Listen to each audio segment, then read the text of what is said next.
To satisfy the director's sick fantasy, my wife told me she'd been forced onto the casting couch. "Honey, you can't call the police," she'd sobbed, her body trembling. "It would ruin me, you have to help me." Her plan was for me to hide in a closet and gather evidence. I looked at her tear-stained face, my heart a frozen stone in my chest. If I hadn't accidentally overheard that phone call 3 days ago, I would have been a puppet in her twisted little play. She buried her face in my chest. "You're the only one who can save me, Cole, the only one who can save my career." I stared down at her, my expression unreadable, until she looked up at me, a flicker of unease in her eyes. Only then did I speak, my voice flat. "If it's what my darling wife wants," I said softly, "then I'll play my part." Tremor ran through her body. A complex, unreadable emotion flashed across her face. "If it's a game you want, then I'll play along. But we'll be playing by my rules."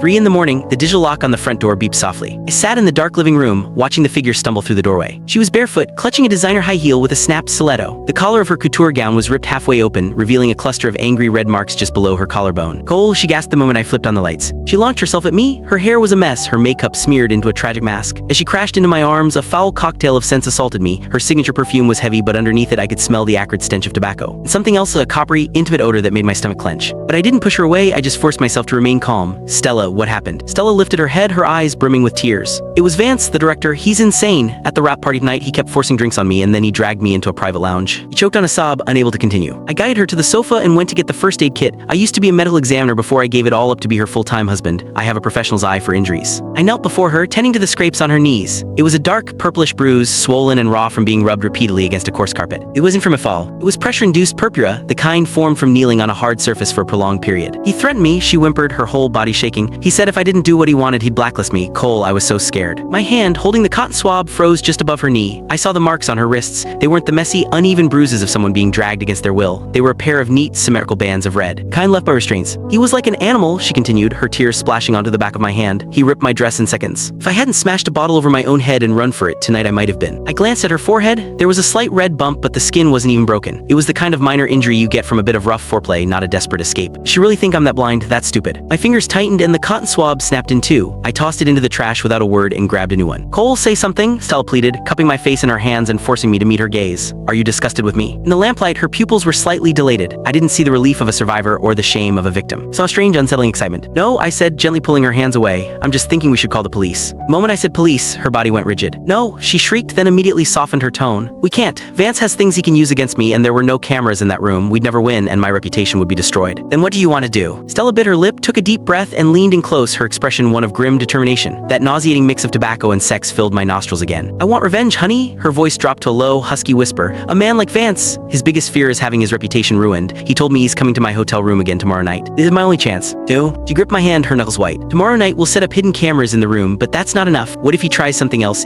Click the link on the homepage to watch the full follow-up for free.